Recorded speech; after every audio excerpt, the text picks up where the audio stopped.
What's going on, SGDQ? I'm Farinator115, and this is Scooby-Doo Night of 100 Frights. This is our video submission. Now, this game was made by Heavy Iron Studios, the same people who made SpongeBob SquarePants Battle for Bikini Bottom, featured in AGDQ last year. Now, this game is sort of a combination platformer and collectathon.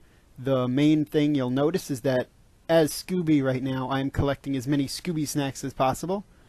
This is required throughout the run due to needing to pay these things called snack gates, which prevent you from going to new areas as the run goes on. The run itself requires 1,875 snacks to complete, and you'll notice that each individual snack is only worth one snack. So snack collecting is very important, to the point where this room isn't even required to beat the game, but we need so many snacks that even rooms like this, where the snack density is so high, is worth running into and getting extra load screens. Up here is our first snack gate. This one only costs 25, but by the end, we'll be paying snack gates that cost 850. The story behind this game is essentially a classic Scooby-Doo mystery. Scooby and the gang go to help Daphne's friend, Holly, whose uncle has vanished mysteriously. And at this point in time in the game, you learn that the mastermind, a masked figure, has abducted all the members of Mystery Incorporated other than Scooby and Shaggy. So the goal of the game officially is to go and beat bosses to save the gang. Now, the speedrun itself, we're actually able to skip so many of the bosses that we'll only wind up fighting Mastermind through this run. Throughout the game, there are things called inventions. These inventions are used to go from one level to another, and unlike snack gates, we can actually skip most of the inventions in the game, where snack gates, if we come to one, for the most part, we have to pay it. We haven't found ways to avoid snack gate paying, which is why snack routing is so important in any percent run. The inventions required to beat the game include the shovel, which we've grabbed already. That was given to us by Don Knotts, the groundskeeper. We're going to need the double jump, which we're coming up on now, the helmet, and the super smash, both of which are needed to defeat the final boss Mastermind. Now, the springs, which is our double jump invention, which we'll be getting shortly, are, I don't want to say broken, but we can use them to really abuse the physics of the game and the collision along a lot of walls. You've seen Scooby be able to get to higher places that he can normally not reach without the springs, just using a single jump. So now, take into the account that we have the double jump, and we're still able to abuse collision in the same way. This makes snack routing much simpler, as we're able to get to many high-up snacks that we're not normally supposed to get to, as well as sometimes skip entire areas with precise jumping around invisible ledges. There's a minor trick here called YOLO hooks. Essentially, I don't do it here, but it's possible to get through those hooks without taking any damage. But if you get hit by one of them, it'll instantly kill you. This is Fear on the Pier. This is the levels in which you get the the springs invention. And as I said, the springs invention are used to essentially break this game. Now you'll notice on the floor under Scooby's feet is something called tar. Well, that's what the game calls tar. It doesn't allow Scooby to run or jump or really do anything until he has the galoshes invention. There are very few levels with tar, and where there are levels with tar, we're usually able to avoid walking in it with the double jump invention. So as you see here, I can sort of abuse the fact that I have double jump to avoid all of the tar. And we just death abuse here to get back to the beginning of the level. When you die in a level, you go back to the last checkpoint of that level. And this level is so short that the last checkpoint is actually the very beginning where you entered. So you'll see that used several times throughout the run to prevent having to backtrack through entire levels. Especially that one which had tar, so we would have had to walk slowly. Here is the first use of a warp gate. What warp gates are in the game are essentially ways that you can transport yourself quickly. Since the game didn't expect you to get enough snacks to progress through it the first time through, they expect you to come back a lot of places and grab snacks you missed now that you have more inventions or just more experience with the game. However, because we have such a tight snack route and are able to skip so many snack gates, we usually don't have to worry about any backtracking in the run. You'll notice that as Scooby, I've mostly been charging. This is the fastest form of movement. However, normally when you're charging, you'll slide to a stop, as Scooby did just there. This slide stop is much slower, but there are two ways that you can cancel slide stops. The first way is by jumping when a slide stop starts to happen. The other way is by holding down the run button or the R trigger on the GameCube controller. This will allow Scooby to not slide stop at the end of a charge, and it actually allows us to link charges together. Now, charging itself is slower than running within the first second to second and a half of actually charging, so we want to extend our charges as much as possible. There, you saw one of the first abuses of invisible walls. We're normally supposed to have the plunger invention to be able to get up here, but since we're able to abuse some of the invisible collision around the tree, we can get up here early and collect a bunch of extra snacks. These snacks are relatively quick and don't require too much backtracking. Coming up is our first major skip after we do some snack collecting in this next room, of course. This skip is called Skull Cliff Skip, and when it was originally found, it was used to skip going through the Skull Cliff levels, but now we use it to go backwards through the Skull Cliff levels, as this will skip 2 snack gates as well as 4 levels, or rather replaces 4 levels with 3, so we wind up skipping 1 level, 1 load screen. Essentially, there are shortcuts in the game, and everywhere there's a shortcut, it just means that it's usually one way.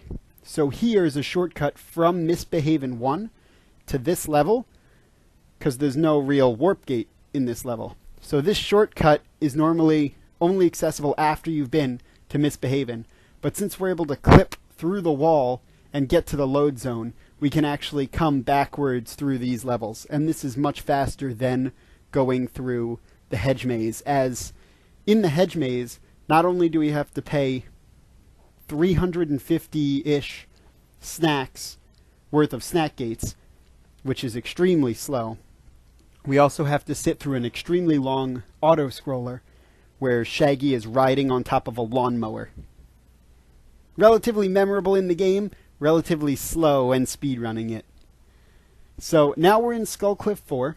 This is a relatively reset-heavy part of the run, as 1 death here sends you extremely far back.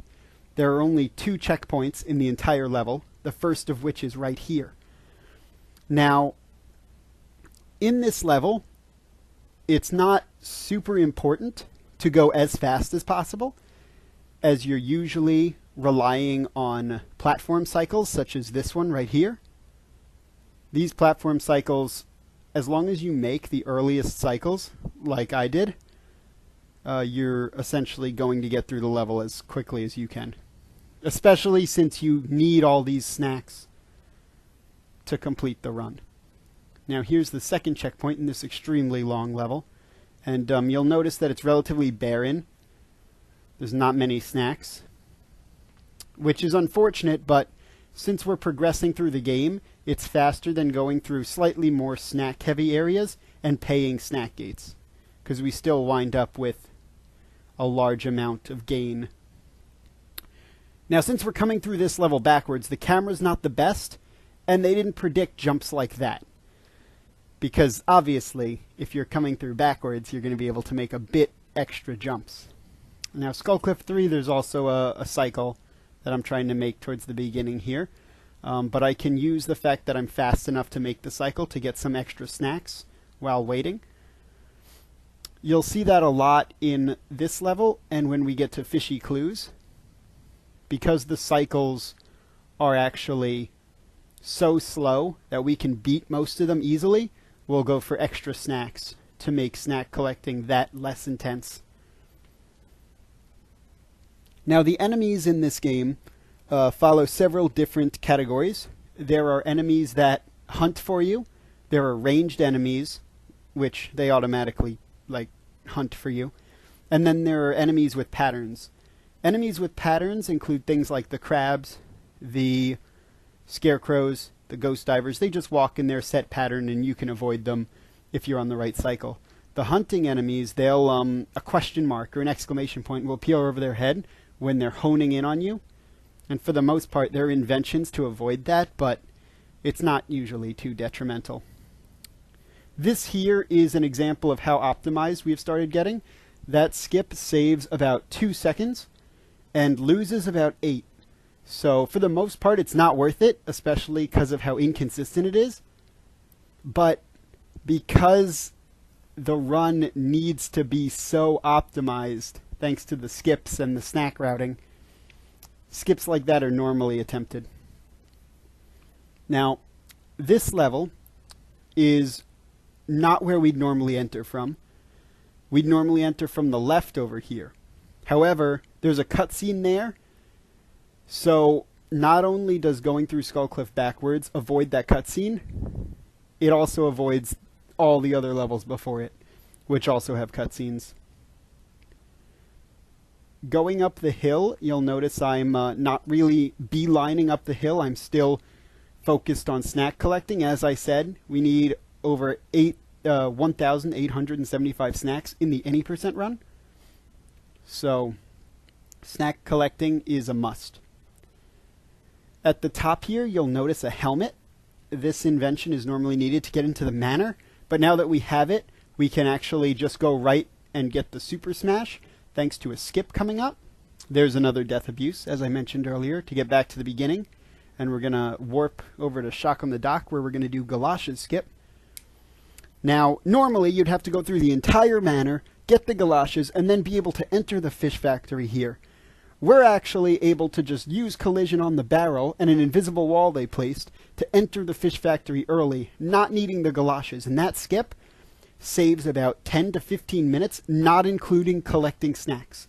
Because you have to pay so many snack gates in the manor, as well as go through about 20 levels just to get the galoshes. So anyone who's a fan of the manor, unfortunately, it's not in the any % run, but that's okay. It's in other runs. Now, Fishy Clues is definitely one of the more frustrating levels in the game. Its momentum mechanics and slippery floors make it one of the hardest to deal with casually. Speed running as well, it can be difficult if you don't fully understand the momentum mechanics or the slippery floor mechanics. So the first thing I'd like to say is that the slippery floors, the best way to maneuver on them is to jump, because although Scooby slips and slides when he's on the floor, he has perfect control when he jumps. So if you need to make a sharp turn or anything, the best thing to do is jump and then make your turn. Momentum on moving platforms, such as the conveyor belts and these, I don't even know what these platforms would be called, but the way Scooby's momentum works is that he will continue momentum that he has off of the platform that he's jumping off of. So if a platform is moving from left to right and Scooby jumps neutral, he will move slightly from left to right. This is canceled on his second jump. So a lot of times you'll see a quick second jump to cancel any momentum. Or alternatively, if you run off the platform before you do your first jump, your momentum is considered 0. Now this is a neat little skip in this room. It skips a platform cycle and half the room. This room is relatively slow because each little platform only has one snack on it and takes relatively precise platforming to actually get all the snacks. You'll notice me skipping some snacks here, as the further into the room I go collecting snacks, the further I have to backtrack out without getting snacks. Now, here's another good example of the momentum. You'll notice I'm going in the same direction for the most part as the conveyor belts, unless I do the quick double jumps. That's to essentially preserve Scooby's momentum as much as possible. Now, normally for snack collecting, I want to leave here with about 1,020 snacks. I'm a little over, which is a good thing, especially since I'm still ahead on time, which is always a good thing. Now, that snack gate was 450 snacks. That is not the most expensive snack gate in the game. The next snack gate is going to be 500, followed by an 850 snack gate. So, snack collecting, even though I've been doing a lot of it, there's still plenty more that needs to be done. And in fact, the snack route for this game is actually adjusting constantly. And the one you're looking at right now is relatively new and saved 15 to 20 seconds over the last snack route that we were using. This is Coast for Some Ghosts. This set of levels is relatively late game, but not as late game as Skull Cliff. That's how early we wind up doing Skull Cliff.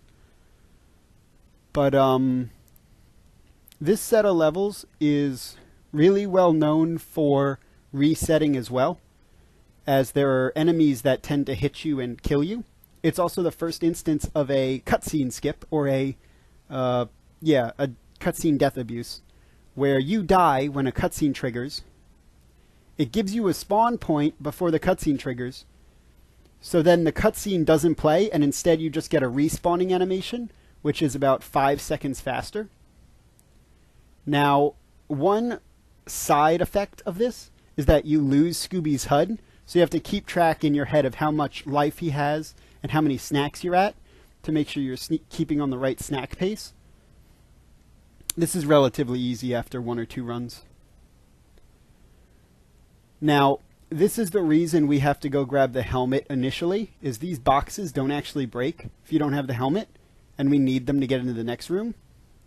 There are potential skips to get to this room right after getting the springs, but we wouldn't be able to do anything since we don't have the helmet. We wouldn't be able to progress to the next room unless we found a way to clip into the boxes and grab the keys, if they're even spawned there. Now, most people played this game on PlayStation 2 if they played it. And one big difference between PlayStation 2 and the GameCube, and the same difference is true for Xbox, is that on GameCube, these snack boxes are placed extremely low to the ground, allowing you to get a quick cycle underneath those crushing boxes. On PlayStation, you have to do a double jump to get each box. Same on Xbox. But on GameCube, you can do one jump and get both boxes in that single jump. It saves more than 15 seconds over Xbox and PlayStation. On top of that, coast boats on Xbox is impossible. That's this trick I'm about to do here, due to invisible walls that they put up. But this trick, essentially, you use the invincibility frames on a fish, as well as the fact that water is a solid plane with a death plane on top of it. You use the invincibility frames to be able to walk along the death plane on top of the water and get to the boats without dying. The snack collecting is relatively quick on the boats, and you'll also notice that Scooby used an invisible hanging fishnet to come back. This fishnet is exclusive to the to certain GameCube versions, and there are some GameCube versions that don't have it, but all PlayStation and Xbox versions do have it. Now, you'll notice that that trick there was done entirely to get snacks. There was no other reason to do that trick other than snack collecting. Same thing for some of these like minor route divergences. It's just to even out the snack count and make sure that we have enough to finish the game and avoid getting a bunch of the slow snacks towards the end of the game. Now, the run is more than half over. In fact, we only have about 7 minutes left. But you'll notice there's still 400-ish snacks to collect. and a whole nother invention. These levels in the game are some of the fastest for snack collecting. You'll notice there's a lot of boxes and a big line of snacks. In this room, it's possible to get an early cycle. Normally, what you do is you hit that button and run up the stairs as fast as you can to try to get the super smash. But it's faster to hit the button, then get all the snacks around the bottom, because we can actually avoid all the enemies on the way up by using their tiny hitboxes and Scooby's strange collision in walls to actually run around them, avoid colliding with any of them, and still beat the cycle up despite going and wasting time getting a bunch of other boxes. So now that we have the Super Smash, we officially have every single invention we need to defeat the Mastermind, and we start the series of skips. Now, coming up is a series of 4-ish skips, depending on if you include 500 Snack Gate skip. So right here, there's a 500 Snack Gate that we can actually fully avoid through a developer-intended shortcut using the Super Smash. So I hesitate to call it a skip, but we do technically skip a 500 Snack Gate, really smoothing out snack collection for the any % run. Now, normally, at this point in time, you'd be expected to go get the plungers, fight 2 more bosses, and then go to the secret lab after grabbing another invention. But through these next 3 skips, we are going to go straight to the final boss. The first skip coming up is called Shaggy Skip. You'll see Scooby jump on some collision on the wall and grab a key. This saves about 20 seconds. You avoid talking to Shaggy and you avoid throwing him up to get the key. The next one's Redbeard Skip. This one's a little confusing the way it's named. It's named due to the fact that it skips going into the basement, and to get into the basement you need Redbeard. However, since then, a skip was found called Basement Early, so you cannot fight Redbeard and still not have to do Redbeard Skip. Kinda silly. So coming up now is Shaggy Skip. You'll see in a second after these keys are grabbed. Take note of how many snacks I have at this point in time. And the next snack gate's only 20 more snacks, so it's coming soon. So Shaggy's to the right there. We're going to avoid him completely and get this key. Now, Redbeard Skip, you actually are supposed to stand still and watch a cutscene, but if you hit the magnifying glass there, Scooby actually, his movement unlocks, and you're able to move around. Getting it first try while the cutscene's playing, you do it essentially blind. Now, this is the most infamous skip in the game. This is called Green Ghost Skip. There are several things that make this difficult. The first thing, the 3 invisible walls you have to use to get up top are extremely inconsistent and only a couple of pixels wide. So getting up here is difficult. On top of that, you have to use a moving bat in 3D space with the depth perception not being great to jump up on the platform. Then there's that difficult jump over electrified floor, which instantly kills you. And if you die, you go back to the beginning of the room and have to do the whole thing over again. On top of that, even when you've hit this button, they spawn in a couple of enemies that if you're at low health, can kill you, and again force you to do GGS all over again. It is the most intense skip for those ridiculous reasons. Odds are, if you're not sure what you're doing, you're probably going to have to do that skip more than once. And it is not a skip you want to do more than once. Now we're paying the last snack gate. Notice the exact snack count of 0 going into the last couple of rooms. And we're on to fighting the Mastermind after only 24 minutes. So we have to rescue Shaggy one more time. There's actually a way to skip this, but it involves getting the last invention in the game, which is also relatively broken. But getting it is too slow to make it worth where it's relatively broken. So we just save Shaggy the semi-casual way by hitting the buttons and throwing him out of the tank. Now at this point in time, snacks are not important. So I'm not going out of my way to avoid snacks, but there's no reason to collect them, even though there's a high density of snacks in this room. So the next room is the final boss room. And you're going to see a couple cutscenes, as well as a relatively difficult jump over some acid. And then there's the last skip in the game. Now, normally, you'd have to go hit a button, trigger a cutscene, listen to the Mastermind's evil plot for a little bit, and then start the final fight. However, because Scooby's collision is so strange, as for Skull, just as we did in Skull Cliff Skip earlier in the run, we're actually able to clip right through this wall, and the Mastermind fight's already started. Except, Phase 1 enemies don't appear. So we actually skip the entire Phase 1 of the fight, and just go right to Phase 2. Then we do the rest of the fight relatively normally. However, we don't get to listen to the cool Mastermind music.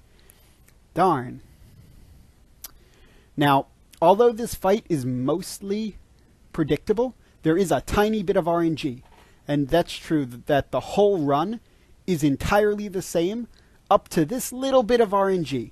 And the RNG depends on where Mastermind spawns on the 4th phase after the cutscene. And that's coming up in a second here.